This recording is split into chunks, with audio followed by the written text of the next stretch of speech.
გოგონი სურმაინძე 11 წლის. სწავლობ ციხისძირის საჯარო სკოლაში. ჩემი საყვარელი საქმიანობაა ტანვარჯიშში ხატვა და საჭმელების გაკეთება. ამ სამიდან ყველაზე მეტად მიყვარს ტანვარჯიში. უკვე 6 წელია დავდივარ ვალენტინა კუზმიტის უმაღლეს ტანვარჯიშის სკოლაში. ბავშვობიდანვე მიყვარდა შპაგატების და ბორბლების გაკეთება და ამიტომაც ჩავედი ტანვარჯიშზე.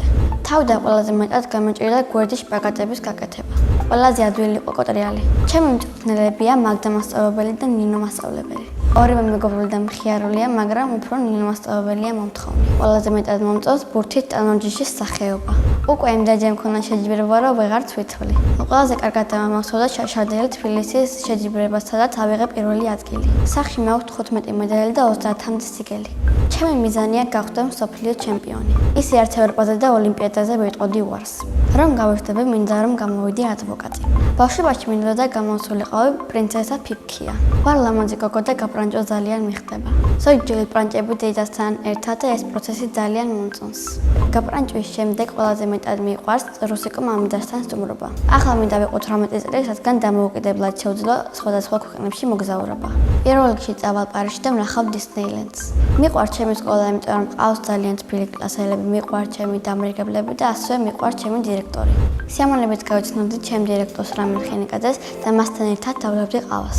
ვისაუბრებდი სკოლაზე და ვეტყოდი, რომ ჩემი კლასია სკოლაში ყველაზე საუკეთესო. ჩემი კლასში ყველაზე ჭკვიანია ანა მარია მიქელაძე. ყველაზე მშვიდია ნუცა სურმანიძე. ყველაზე თელქია მოთე შაინიძე. ყველაზე იმედის მომცემი მგონია ნიცა ბერიძე. მე ვარ ყველაზე მხიარული, ლამაზი და საინტერესო. ჩემი საყვარელი საგანია მათემატიკა. საყვარელი მასწავლებელია მერი ჯაფარიძე. იმიტომ რომ უყვარს ბავშვები, არის მომთხოვნი და კარგად ხსნის გაკვეთილებს. მე რომ მასწავლებელი ვიყო, ვიქნებოდი სპორტის მასწავლებელი. თუ ადვოკატი ვერ გამოვალ, მაშინ გამოვალ სამოსის დიზაინერი. მაქვს კარგი გემოვნება და ამ საქმეში ვიქნები წარმატებული. სახში ვცხოვრობთ მე, ჩემი ძმა, დედიკო, მამიკო, ბებია და ბაბუა. კიდევ მინდა მყავდეს ერთი და. ჩემი ძმა არის 6 წლის და ქვია დემეტრე. ის არის ჭკვიანი, ცელქი, ნიჭიერი და ნერვების მომშლელი. ნერვებს მიშლის, როცა იღებს ჩემ ნივთებს დავკითხავად. ჩემი აზრით დემეტრე რომ გაიზრდება, გამოვა ფეხბურთელი. მამიკო არის ჭკვიანი, მოხერხებული, სიმპათიური, მშრომელი და ყველა სურვილს მისრულებს. მე ვარ მამიკოს გოგო. დედიკო არის ლამაზი, ზრუნველი და განათლებული. კიდევ არის კარგი დიასახლი და ზოგჯერ ცოტათი მკაცრი. სხვათა შორის უკვე დედიკოს წყალობით მეც კარგი დიასახლისი ვარ. მართალია სახლის ალაგება მეზარება, მაგრამ საჭმელების გაკეთება კარგად გამომდის. პირველად რომ გავაკეთე საჭმელი ვიყავი 9 წლის. ეს საჭმელი იყო სალათი. ახლა ყველაზე კარგად გამომდის კარტოფილის შეწვა. მინდა ერთი დღე ისე მოხდეს, რომ სახში ვიყო მარტო, მოვიდნენ სტუმრები და კარგი სუფრა გავუშალო. დარწმუნებული ვარ, მარტივად მოვახერხებ.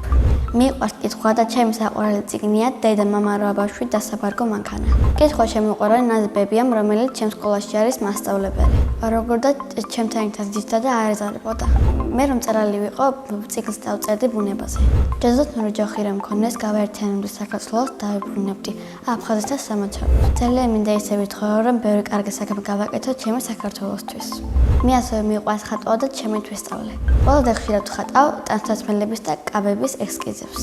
ჩემს საყვარელი ფერია შავი და არ მიყვარს ტაფილოსფერი, რადგან არ დება ჩემს გემოვნებაში. ჩემთვის ყველაზე რთულია ადამიანის სახის დახატვა. ვაგროვებ ჩემ ნახატებს და სახში მაქვს 30 ცალი. იმიტომ ვაგროვებ, რომ მინდა მოვეწყო გამოფენა. ეს გამოფენა მინდა იყოს ბათუმის ბულვარში. დარწმუნებული ვარ, მაქვს ხატვის ნიჭი და ყველას მოეწონება. წინა მონაწილემ დამიტოვა შეკითხვა. ემილი რომ არ მერქვას რა მერქმეოდა.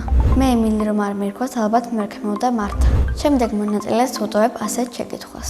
რა არის მისი ოცნების საჩუქარი? მაგალითად, ჩემი ოცნების საჩუქარია iPad-ი. ჩემ ცხოვრებაში ყველა დიდი მოვლენა იყო 11 წლის იუბილე. ჩემი კლასელები მესტუმრნენ. მათ უკეს ბევრი საჩუქარი, რომელმაც ძალიან გამახარა. კუთხეც მქონდა და ამ კუთხეზე ეწერა 11. ის დადებითი განწყობა დღემდე მომყვება. ბედნიერება არის შოპინგი, ტანვარჯიშზე წარმატების მიღწევა, საჩუქრები და ჩემი ლამაზი ოჯახი. მე ვარ ბედნიერი ადამიანი.